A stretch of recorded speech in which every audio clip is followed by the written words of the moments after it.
Καλησπέρα σας. Good afternoon, good morning, wherever you're joining us from in the world. Today's webinar is in English, as we have communicated, because we have participants who don't speak Greek. Thank you so much for being with us today on a Friday afternoon. It's been the first time we are doing a webinar since quite a long time. The last webinar we hosted as an advancement office was back in February 2022. With the return to normality, we reduced considerably the number of webinars. I'm very glad to see, I see on the participants list that we have a lot of familiar names, people who have been joining us in many other webinars. And I also see some new names, so welcome once again. And I would also like to encourage you to write on chat from which part of the world you are joining us, because we have a truly multinational audience today. My name is Maria Laina. I am Executive Director of Advancement and Alumni Relations at the American College of Greece. Since some of you are new, and today we also have with us alumni, parents, peers, parents, and students. So allow me to say a few things about the webinars, about this initiative. We launched this initiative as many organizations and many other companies did at the beginning of the pandemic in April 20. In an effort to maintain and strengthen the communication with our alumni, with our community in general, through value-added activities like the webinars. In parallel, we also wanted to give the floor to our alumni, faculty, and parents to speak about topics they love, topics they work with, like Elpida today, who is our guest speaker. And so, as I said earlier, with the return to normality, we decided to reduce the number of webinars because we also started in-person events. Now, today's attendance is very encouraging. So this will make us think on, how we will continue with the webinars. So without any further ado, I would like to welcome our speaker, Elpida Frantzeskarou. Elpida is a Deree alumna. She graduated from Deree with a Bachelor in Business Administration, and she got her Master's in International Management from the Vanderbilt School of Global Management in Arizona. Elpida is joining us today from New York. She has focused on personal development and the principles of behavior modification for over 30 years. She is a certified Freedom Point practitioner and a licensed neuro and conduct specialist. Elpida serves as guest presenter and volunteer trainer at Tony Robbins live events, supporting participants with and facilitating transformation, in the areas of life and emotional mastery, health, relationships, wealth, and business. She specializes in uncovering patterns in human behavior and language, supporting companies in better understanding consumer behavior as a market research consultant, as well as individuals in her private practice. She works at IRI, and is the host of the 5-Minute Life Hacks podcast available to global employees of IRI. Before we start, I would like also to mention a few housekeeping rules. Today, we are using the Zoom webinar as most times, so your cameras and microphones are off. We would like to encourage you to add your comments during the discussion on chat, which my colleague Christina Hansu, who is next to me on the screen, will be monitoring. And at the end of the discussion, we will have time for Q&A. So, you can write any questions you will have or questions that you won't write during the presentation and on chat at the Q&A section, which you will find at the bottom of your screen. So Elpida, welcome once again. We are very happy to have you here with us today. And I would like to ask to start the discussion with a question which also explains why we chose this topic today. So why is language so important? First of all, thank you so much for inviting me. It's a pleasure to see some old familiar faces and names and new ones. Language is at the core of our experiences as human beings. We use language to communicate. We use language to communicate how we feel. We use language to communicate instructions. We use language to communicate what we want, our desires. And so being mindful and choiceful in our words can have a big impact. Ultimately, a lot of the words that we use have some emotional charge on them. And so the way that we speak about our life ends up becoming our life. So I felt that as we're starting these conversations, it's very important to understand that we have a choice in how we can use language to propel us forward. We don't always make the right choices when we speak, but it's not always intentional. Absolutely. There are patterns, right? And we all, there's been so many articles that I've read through the years about how we gravitate to a specific number of words that we use every day. And we know that the English language is a very rich language. The Greek language is even more rich in terms of the number of words that it has to describe anything from facts, actions, feelings, concepts, you name it. And we end up using a handful of words, a few hundred, maybe a few thousand. Which is why, and this is kind of a parenthesis, it is very important for us to be able to expand our vocabulary, to be able to read and have a richer vocabulary. If you think about it, most of the time, when I ask someone, how are you doing today? They will say, I'm okay, I'm well. And that means that 90% of the time they feel okay or well. The truth is, though, that there are so many different ways that we can express how we are, because there's more than okay and well. There is outstanding, there is fantastic, there is blessed, there is I am abundantly blessed. So there is such a wealth of words that we can use to describe our emotions. And instead of having a handful of emotions, and some of them even negative, that we tend to gravitate towards, which is our emotional home, we can purposefully elevate the way that we feel.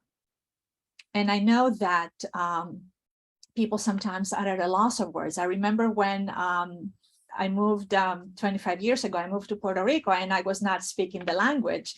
And I found myself unable to express myself because I didn't have the vocabulary. But whether you're a native English speaker or whether you're a native Greek speaker, we do have the vocabulary. We just need to remind ourselves how many words there are out there. So we have a little question for our participants. How many words do you think are in the English language to describe emotions, feelings? Make a choice and then we'll see. Yeah. We'll see where we are. And Elpida, I also wanted to mention, because I see it on the Q&A, that the chat is, for some strange reason, disabled. So we are looking into it, and we are trying to fix it. In the meantime, if we don't manage to fix it, please continue adding your comments in the Q&A. Perfect. We see that too, as well. Okay. Under 50, 50 to 100 words for describing feelings, 100 to 500, or more than 500. Let's see. Okay, 50% say 100 to 500. Those 3% that said under 50, we need to have a conversation. Because even if you're experiencing one emotion every day, you will get blown away when I tell you that the English language has more than 3,000 words for describing emotions. And so what I would encourage you to do, and throughout this, please have a piece of paper and a pen or a pencil handy. You can take notes on your phone, you can, take notes on a computer, but there's something magical that happens in the brain when I actually put pen to paper and jot down any ideas. So one of the things that I would like to leave you in this first section that we're talking about as an exercise is, as you're going about your day, how do you use words to describe your experience? If someone asks you, how are you doing today? What are two or three different words that you can use to say, I'm doing well? I would ask you actually to type it in the chat. The chat is not working. Type it in the Q&A. What are some words you can use to express how you're feeling today? Can you say, I'm doing very well? And of course, the secret is to feel it in your body. I am great. I am great. Yeah. Yes. So I see it from Maria there. Excellent. Pleasant. Pleasant. Awesome. I see the chat is up. I love it. Let's see what else. I would encourage you to have at least 3 new words. I'm excited. Awesome. And the more you feel it in your body, the more you're going to experience it. And the more you experience it, the more you feel it in your body. The more you speak it, the better your experience is going to be. I'm extraordinary. I'm fantastic. A few years ago, I adopted the word unstoppable. I use that in my teams when I coach Tony Robbins teams, but I say I'm unstoppable. CS song is my song. And because I needed an even extra reminder in my life, and you should really figure out how you can have reminders. Is it a Post-it note? Is it something you say to yourself every day? Is it a screensaver or a widget on your phone? I actually, for the first time in my life, because you can do that here, I got custom license plates for my car. And they say unstoppable. So every time I go to drive my car, I get reminded that I am unstoppable. Every time something happens in my life that is trying to hold me back, I remind myself I'm unstoppable. I will find a way.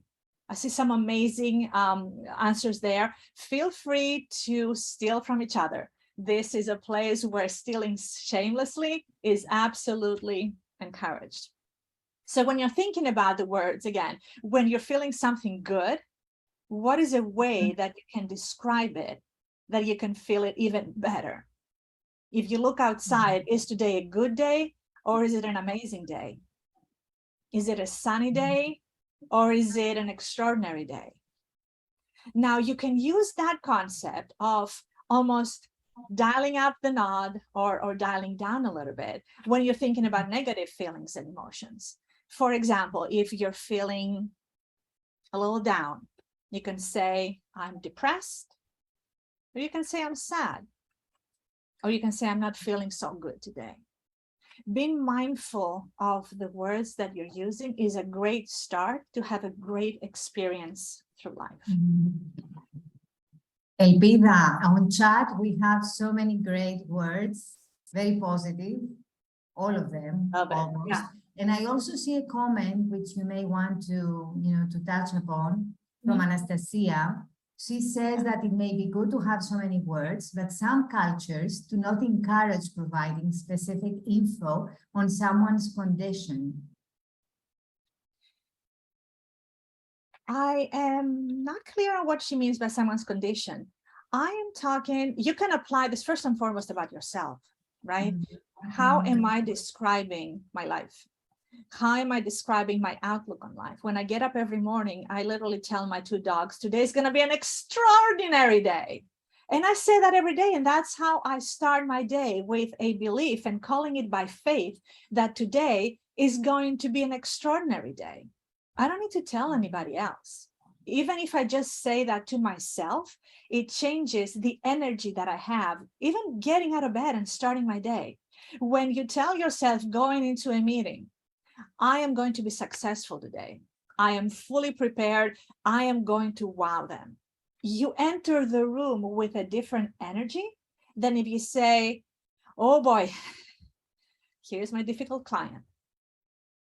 You change the energy. And what I found out over and over again, when you have an interaction with 2 people, even if you don't tell them, I'm outstanding, I am unstoppable, just showing up and entering a room with the energy of being outstanding, unstoppable, makes people stand and notice. They might say, what's different with Maria today? She's full of energy.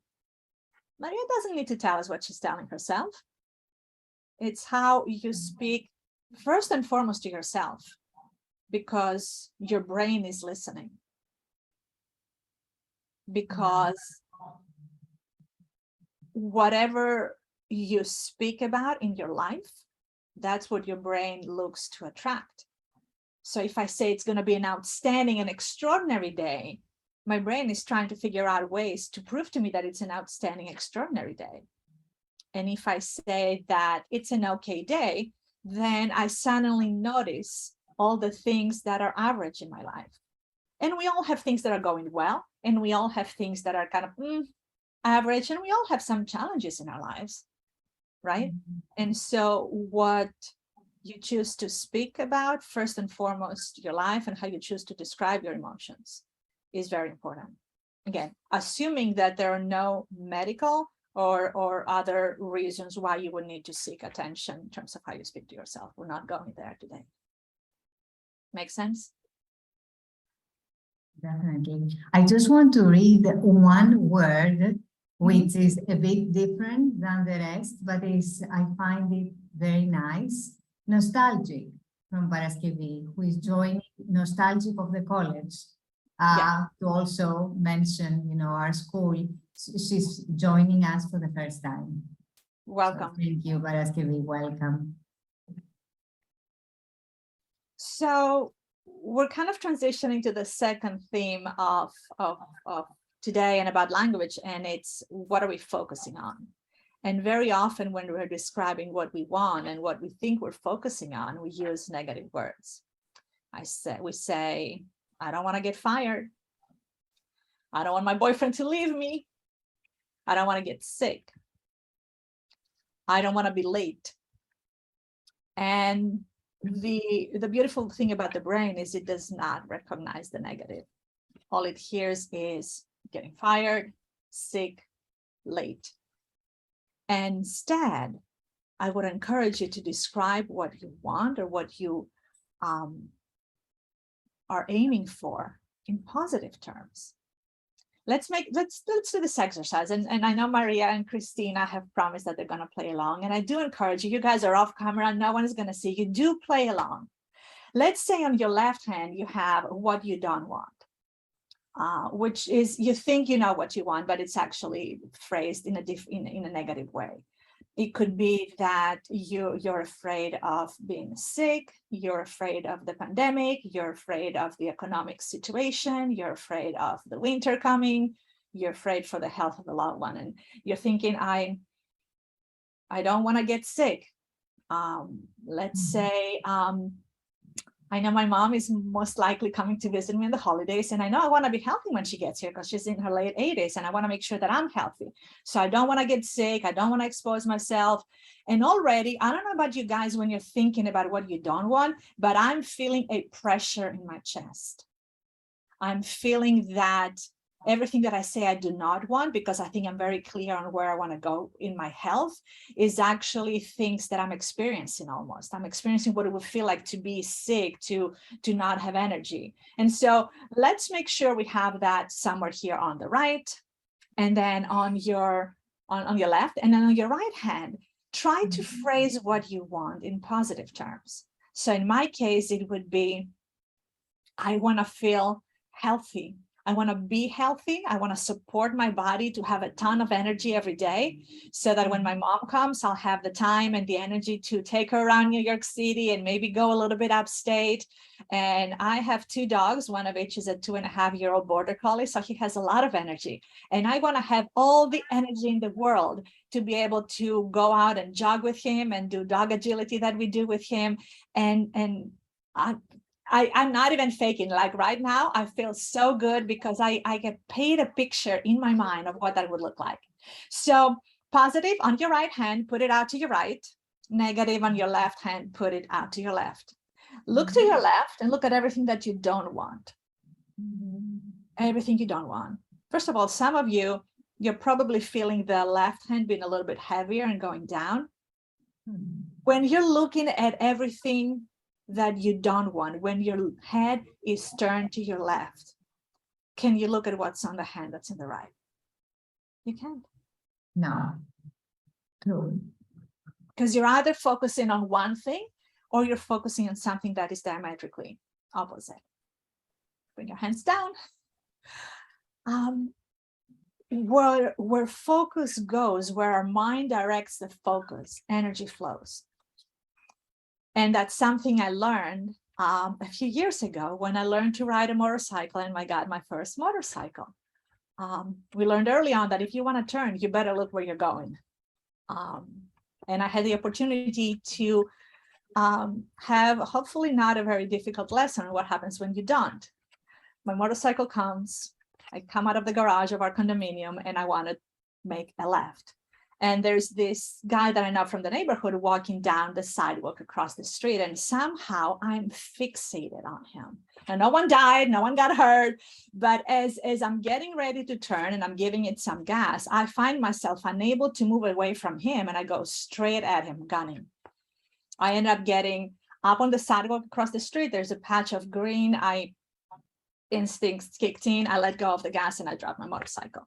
And it was a little bit scary, but it was also a reminder where focus goes, energy flows. Where I'm looking at, that's where I will go.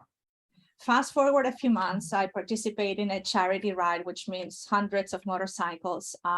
For whatever reason, we collect money and we're going upstate and we're all, think about it, it's pretty impressive, you know, hundreds of motorcycles just going on the highways and on the back roads. And we're coming up on an intersection where we all need to make a left. Now, if I was on my own, I would have reduced significantly my speed, but I got few motorcycles behind me and I cannot reduce. And I'm so concerned I'm going to end up in the ditch because it's a turn at a speed that I'm not used to yet. And a little voice in my head said, look where you're going. It didn't say, it almost said, don't look at the ditch, which would have said my brain, what ditch? No, it said, look where you're going. And when I was looking at where I was going, my body instinctively knew what to do, which is lean more into the curve, and I made the turn. Where focus goes, energy flows. We can waste our energy focusing on what we don't want. We can waste our energy on what we fear might happen. But the key is you need to inspire yourself with the energy of what if things could go right? And then you're going to be resourceful and find ways to make that happen.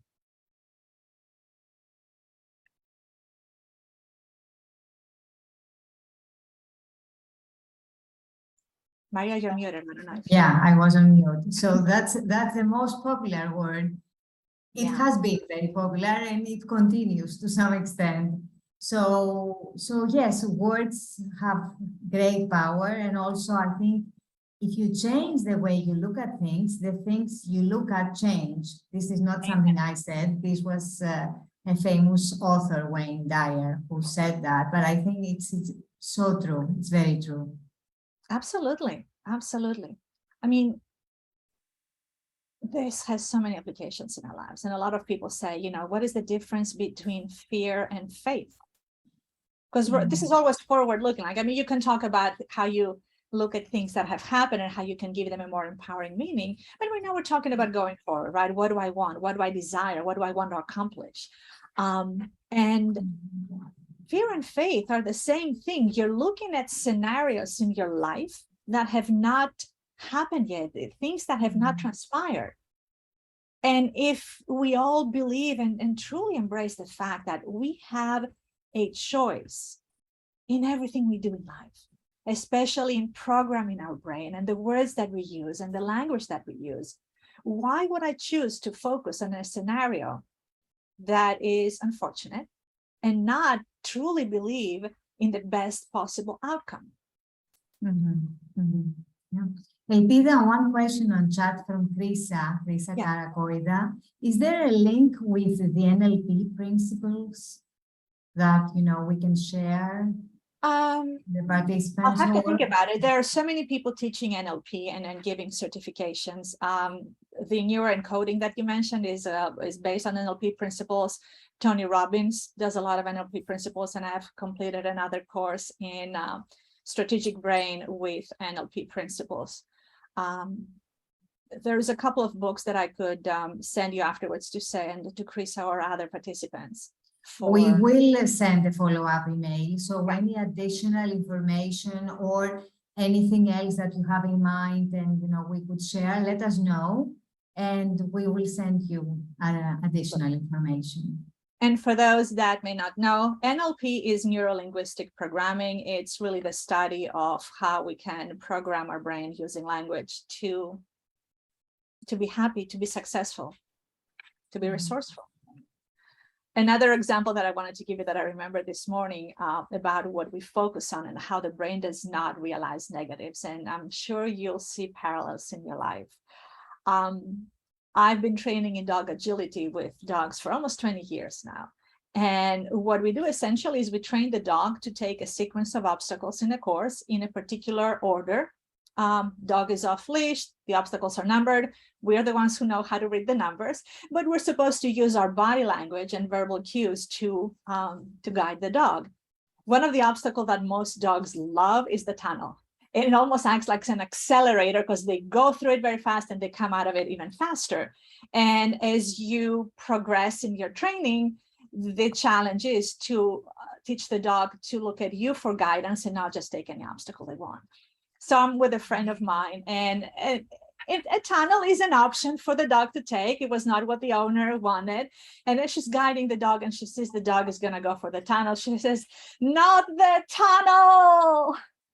What the dog heard was tunnel. And as the dog is coming out of the tunnel, looking mighty pleased with itself, we hear the instructor say, "Reward your dog. It did exactly what you asked it to do." And for me, sometimes we find these parallels in any area of our lives. Like, what are we telling ourselves? What are we telling our brain? Are we focusing on what we want? If I don't want my dog to take the tunnel, I would say, take the jump over here. What are we telling our brain? If I don't want to get sick, why not focus on exercising, eating healthy, meditating, praying, whatever works for you? Let's focus on what we want. And I guarantee you, you're going to have a much more amazing experience in life.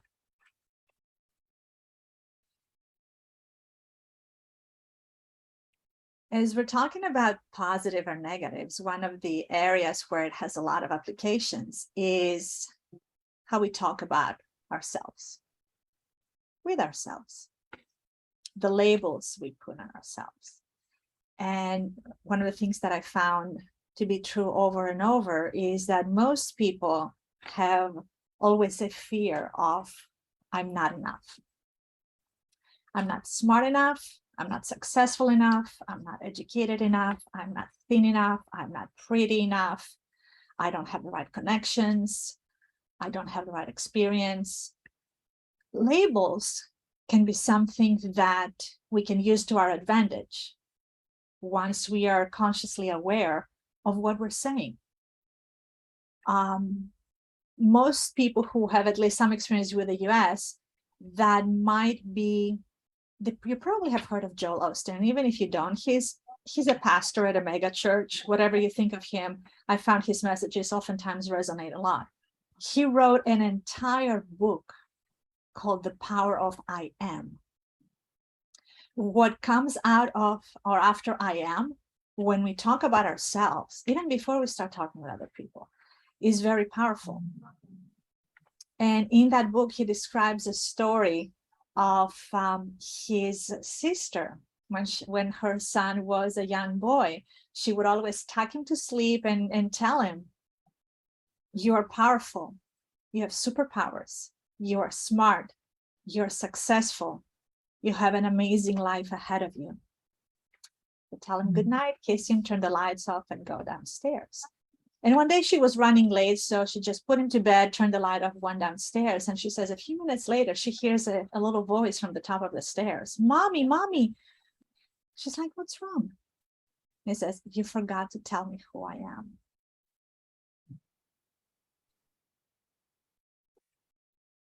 So if our Very- children are listening, you are listening also when you talk to yourself. And you can almost shape slowly a new identity by embracing different words on how you're describing yourself. A few years ago, it must be over a decade now, I wanted to change my old computer, and my mom in Greece did not have a computer, has never had a computer. And I said, hey, Mom, how about when I come for the holidays, I bring you my computer? She's like, I don't know anything about computers. I'm like, I will teach you. She's like, you will teach me. I'm like, yeah. So I had like a curriculum every day for 2 weeks on how I was going to show her the basics. And part of the whole setup for the computer was to create a username for her email, for the computer, and for Skype. And I'm like, first, last name is so boring. And then I had an idea. My mom's handle, I'll give you part of it, is Supermom, SPRMOM, and some numbers.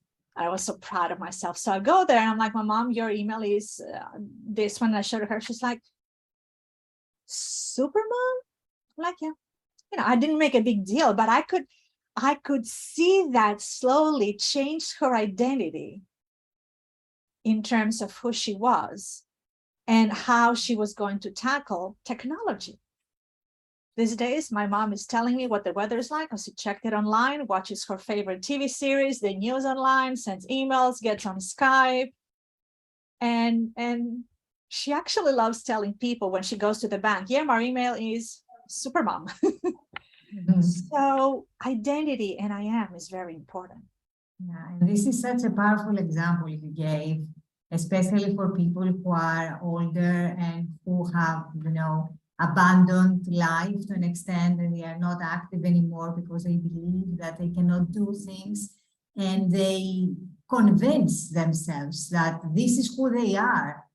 Whereas in the reality, this is not true in many cases. When you don't have health problems, objective problems that do not allow you to do these things, in the reality, you can become, you can be, these things, exactly as in your example with your mom. I mean, you can say, I'm unstoppable. You can say I'm a superwoman. You can say whatever. It's not that every time everything is going to go your way. It is very important when things don't go right, because that's life, to describe the act, describe the occurrence and not the person. So I have been late in projects, but I'm not a person who's late. I have procrastinated at times, but I'm not a procrastinator. I have missed something, but I'm not stupid. So we need to catch ourselves when we say things. I've had people, I still have a girlfriend when we were in high school. She's like, Elpida, I don't understand math. And I'm like, I went to her place and I'm like, okay, let's sit down. It's really easy. Just let me explain that to you. And she got it. If you tell yourself, I'm not a good cook, you're not going to even try. Everybody who is a good cook at some point in their lives, multiple times, has burned the food or burned the cookies. I'm a pretty decent motorcycle rider. I will never do some of the things that other people do, but I started, and I shared it with you. I was frank, I started being very scared, and something inside me said, this is your motorcycle, now you go out and ride a motorcycle. If I was focusing on the wrong stuff, and there were more challenges because they don't teach you that in order to ride uphill, you got to play like with manual transmissions in cars with the gas and the clutch. So I tried it until I was successful. I'll share something else with you. One of my favorite examples. Who here has had babies? Who here has seen babies? Who here has been a baby? Yes, excellent. At a minimum, you've been around babies. Do they wake up one day and say, today I'm going to walk around? No. They stumble and they fall and they kind of, they hold on from something and they fall. And what do we do along the way? We say, good job. Oh my God, did you look at it? It almost made its first step. And somewhere along the way, when we get older, we forget that. And we try one time and we don't succeed. And we're like, oh, that's it. I'm not good at that. And we take another label and we take another label. How about we start celebrating progress? How about we start saying, you know what? I'm going to learn how to cook. And today I'm just going to boil an egg. And tomorrow maybe I'll make some scrambled eggs. And then I'm going to make something else. The beautiful thing about the times that we're living is that there is no lack of resources. Go on YouTube and find how can I. It's only resourcefulness that we're lacking. And what's holding us back in understanding how resourceful we can be is the constraints that we put on ourselves. Yeah. And also the fact that many times, we label ourselves. And in the reality, what we should have labeled is the behavior, right? I mean, we say, I'm stupid, whereas maybe what I did was stupid, not I. So I think that's an important distinction we all have to keep in mind from time to time, and we don't. Absolutely. Absolutely. Yeah. It is important to figure out, like, standing guard at the gate of your mind. This is something that we've heard a lot. And it applies not only to the news, what are you listening to? What are you reading? What are you letting in your mind? But also from yourself.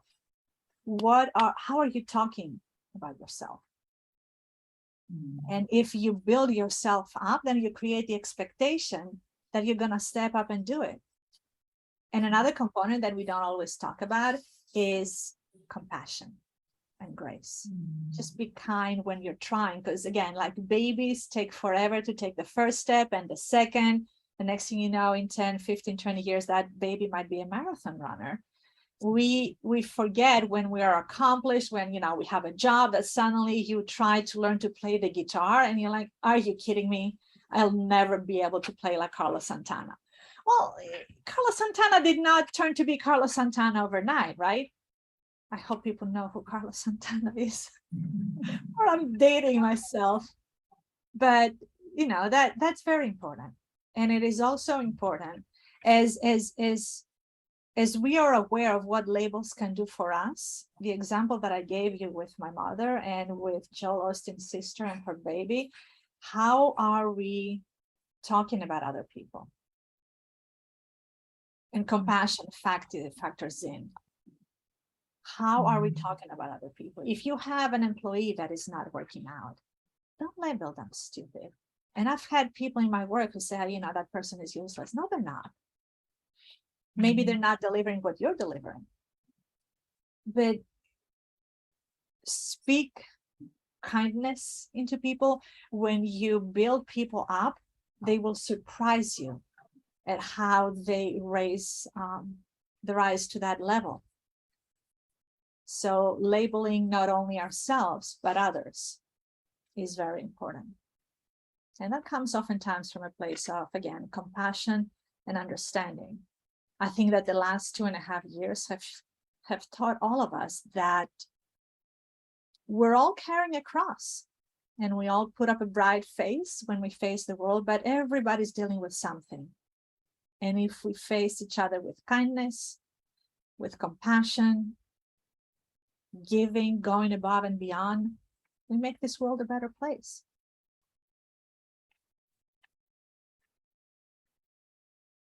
And also gratitude, maybe. Oh, man, yes. I know you and I had not touched about it. I'm so big on gratitude. You gotta count your blessings every day.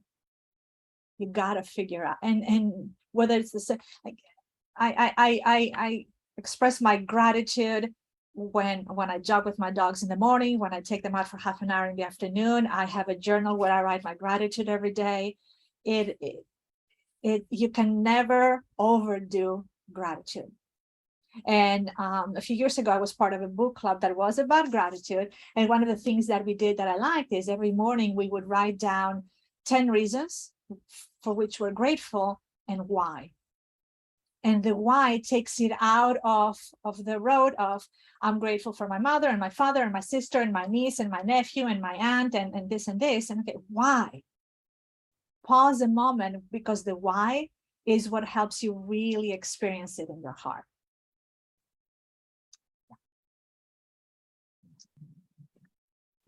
So maybe Elpida, it's time to talk about, who we are and do Absolutely. the exercise. Sure. So another thing that we would like you to start typing in the chat is, what words, knowing what you know and now and having heard what you heard, what words can you use to describe yourself? I am, and pick 10 words, write them down on a piece of paper and then share in the chat. Because again, this is another situation where you can shamelessly steal from each other. Someone has a nice word that you hadn't thought about, you can go, oh my God, that is cool. I'm gonna add that to my list because I am that too. So write down so you can keep it on a piece of paper and reference that every day. And we're gonna go with 10 for this exercise. I was telling Maria, I've been at events where they say write down 20 or 50, and you're like, there's no way I can find 50 positive words to express myself and to describe myself. And again, what are you focusing on? If I focus that there are 50 words that I can describe myself in positive light, you'll find it. Let's go for 10. And once you have a few ideas, share them in the chat. We encourage cross. The chat is working. Chat Yeah. is working now, so Yeah. you can write your words on chat.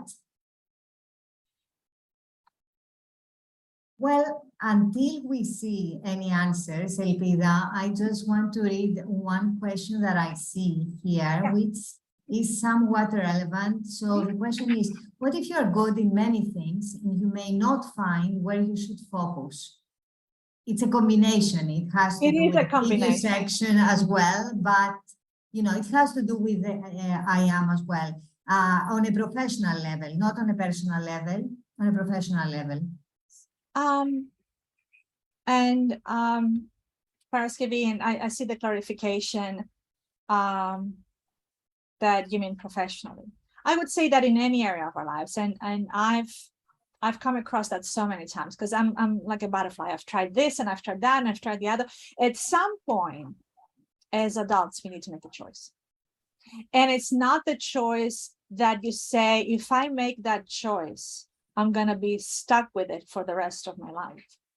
But figure out, pick one thing that you're good at, or something that you like, or something that will challenge you, and stick with it for 5 years. See where it takes you. Before that, I think a lot of work that we do in coaching and at different venues is figure out who I am, what do I want to accomplish in different areas of my life, and how do I want to show up in what am I looking for in my personal life, in my intimate relationship, in my social relationships, in my spirituality, in my finances, in my health and my body, in my work, in maybe my volunteering as a community. So there's always what we call a wheel of life, and you can decide how many aspects that wheel is going to have. So what do you want to focus on for the next 1 to 5 years? Very often we see people being afraid to make the right choice because it has to be perfect, because God forbid I get it wrong. You're not going to get it wrong. You're either going to get something that is amazing, or you're going to get a lesson of what does not work for you, and then you're going to pick something else. Yeah.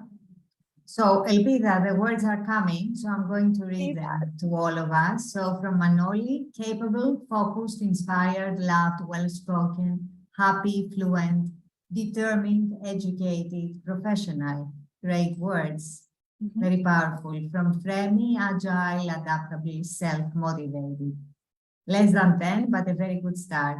From Maria, always optimistic, prefer to smile, happy, love to meet people, quite emotional, hate criticism, determined and occasionally stubborn, reliable, like to learn new things. Okay, time out. If we're going to reframe hate criticism, maybe we can say I'm open to suggestions. Because what you hate, and hate is a very strong word, guys. You can say dislike criticism. You cannot say, you can say I'm not keen criticism. Hate, and again, cultural nuances determine the emotional charge that words have, and also personal ways. Like, you know, if hate might be light for some people, but might be a very heavy word for others. Still, hate criticism is what you don't want. Remember the exercise? It's right here on your left hand. What do you want? Maybe you want to embrace feedback. Maybe you embrace diversity of opinion. Just something to keep in mind as we're going through this. Turn the negative to positive. Absolutely. Basically. Yeah, that's very important. Okay, I'm going to read a few more because we received a lot. From Evangelia: loved, forgiven, blessed, fulfilled, empowered, creative, educated, happy, full with people that I love and love me back, honest. And from Krisa: optimistic, resourceful, committed to growth and to help others. From Ira: ambitious, driven communicator. There are a lot, so I think that people took their time to write them, right, and to think about them. Yes. I'm just conscious of the time because I just want to have time as well for the Q&A. Absolutely. There are so many beautiful, beautiful, very powerful words I see on chat. From Dimitra: ambitious, persistent, smart, hardworking, honest, fair, trustful, caring, courageous, optimistic. And from Katerina: patient, focused, perfectionist, self-motivated, optimistic, determined. Some words are repeated, of course, but it makes a lot of sense. Absolutely. So I'm sorry that I won't read everything. There are a lot and they keep coming, but we can also share them. I mean, we can have a summary of all these nice words in the follow-up, maybe. Let's, and I can work with you. Yeah. Let's put it in a word cloud. That's going to be very powerful and colorful. Yeah. Excellent. True. So what are Thank some you. questions that I can help you with? Questions?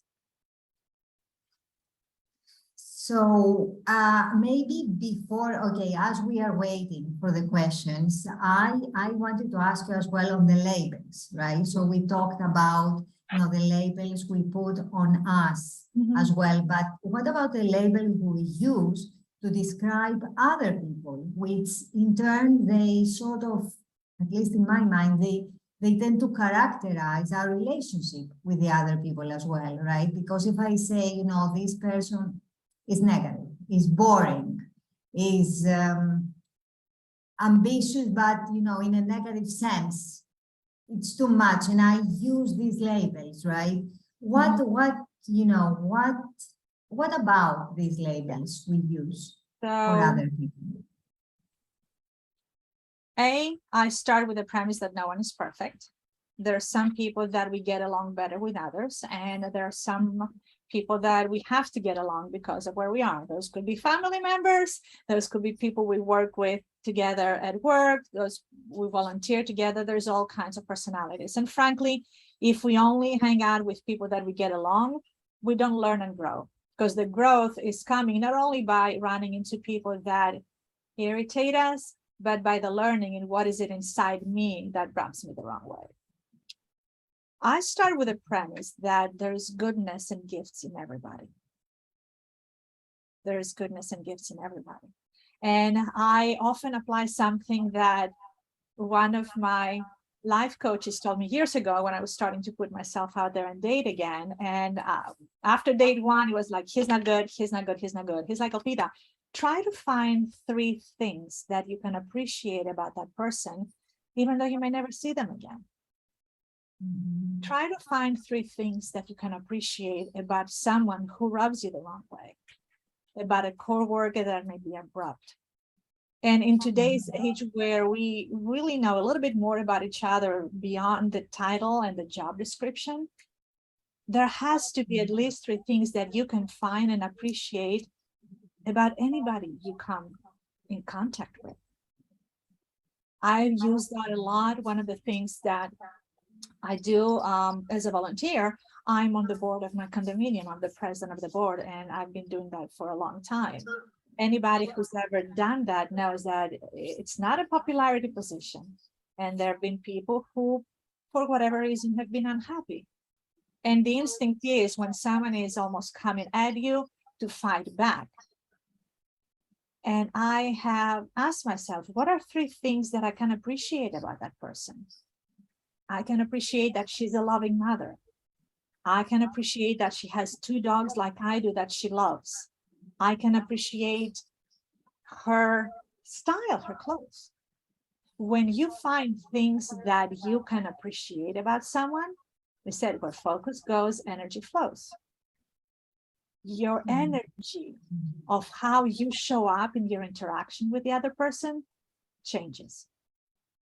And it's, I liken that to a dance.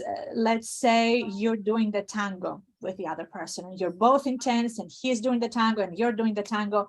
If you stop dancing the tango and you start doing the cha-cha-cha, which is a completely different rhythm, he may not follow you into a cha-cha-cha, but I can guarantee you the 2 of you will no longer be doing the tango. So you want to change the dynamic in a relationship with someone, start with yourself. Yeah. That's so true, Elpida. So let's go to the questions. I see a few questions on chat, not on the Q&A, but feel free to use both, whatever is easier for you. So from Evangelia, one question. In a practical way, how can someone grow his or her vocabulary and use it in everyday life situations? A couple of things that I can think of. First of all, becoming aware of when you're using a vocabulary that doesn't serve you, that puts you in a disempowering state is key. And for me, my barometer, so to think, my thermometer is when I'm not feeling good. Then I'm bringing that into my awareness and I'm asking myself, what is going on? And I talk a lot with myself. I live with 2 dogs, so I talk a lot out loud. I'm like, what's going on? And I'm aware of the words that I'm using. So I try to either diminish a little bit the negative language and check in if that is appropriate, or enhance the positive. I found that reading anything, books, newspapers, is a great way. And something that I've used a lot, especially as English is not my first language, is synonyms. Google, what is another way to say happy? What is another way to say exhilarated? Right click, double tap on your phone, ask Siri, ask Alexa. They have an opinion about everything. They can give you more words. And then using it is just reminding yourself, what if you were to make it playful? Because the more playful we make it and the more positive energy there is around it, the more we're going to stick with that. Pick a new word every week and say, this week, it's going to be about outstanding. I'm not saying every time someone says something, you say, I'm outstanding, because that might be a little bit too much. But if you wake up every day and said, today I'm going to have an outstanding day. And at the end of your day, you said, how many ways can I count that my day was outstanding? It will get in. You're slowly programming your brain and your body to feel that way, to feel outstanding. Yeah. Of course, there is also a lot of criticism on that, let's say there is a lot of criticism as well, but I don't think we have the time to go into that. But definitely, if you think positively, as you said, and you truly believe that you will have an outstanding day, at least you are going to have a much more positive outlook, right? At the least you can achieve. So let me go into one more question, which has to do about the way we think. It has to do with the label as well. What I'm thinking is that for me, it is that I want to be psychologically prepared for the bad outcome. And that is why I'm thinking about it.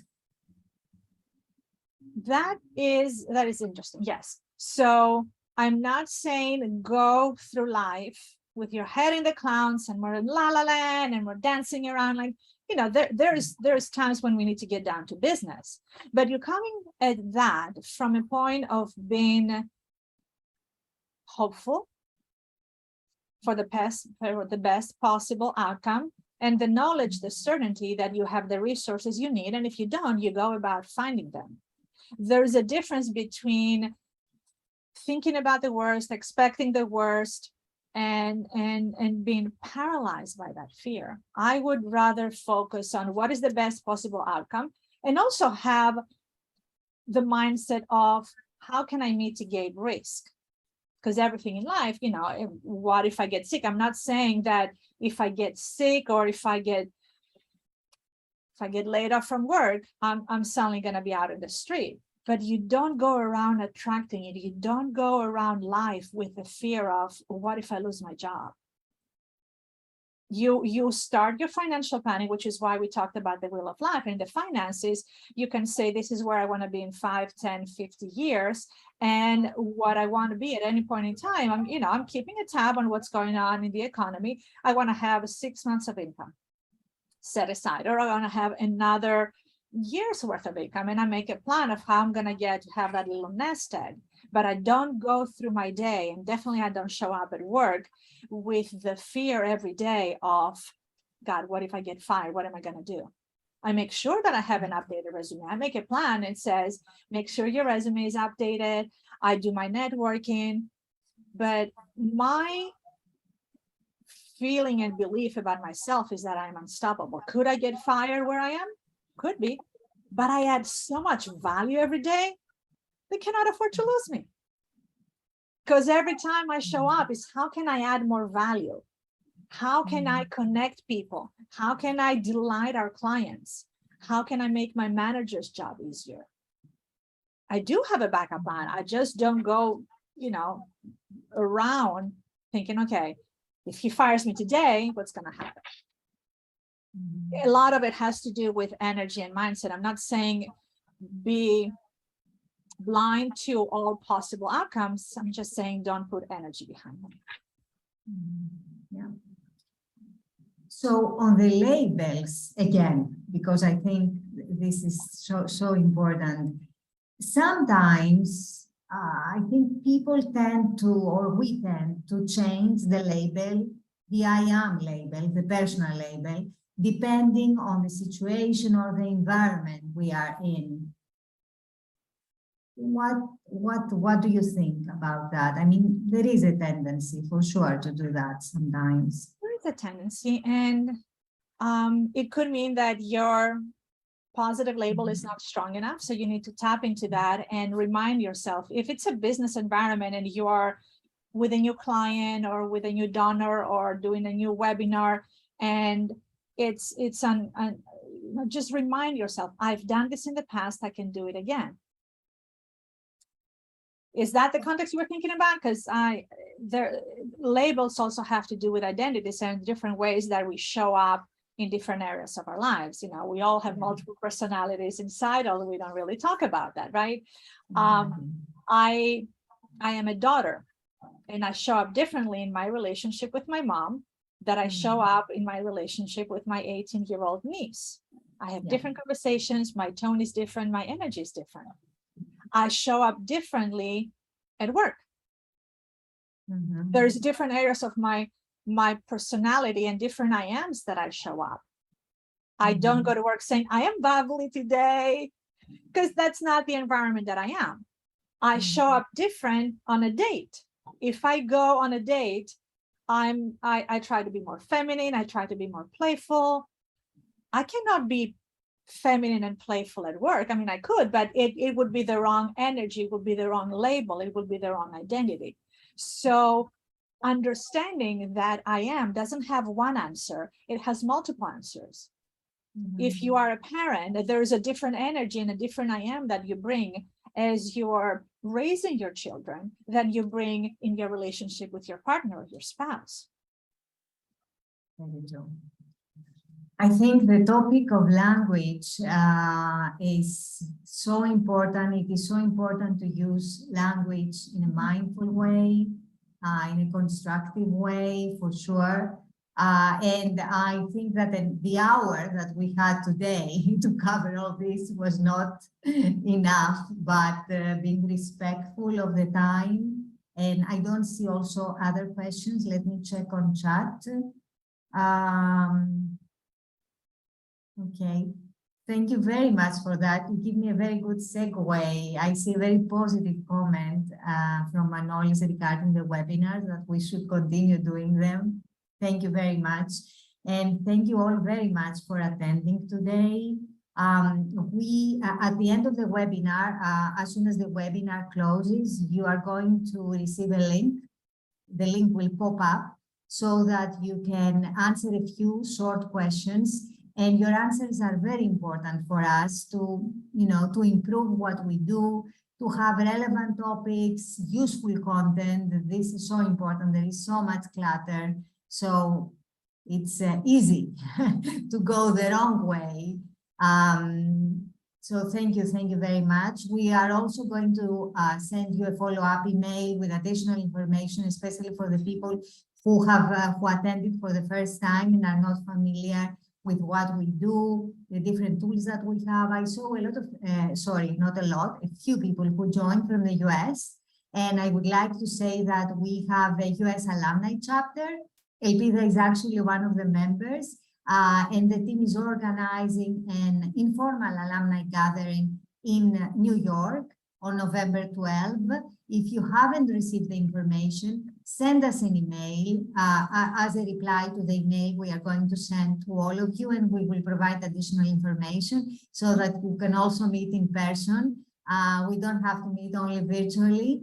And stay connected and feel free to shoot us an email at alumni@acg.edu or reply to the email we are going to send you. Thank you very much, Elpida. Thank you so much once again. Appreciate it. Thank you so much for inviting me. Have a great weekend. Thank you. Thank you. Thank you all. Bye.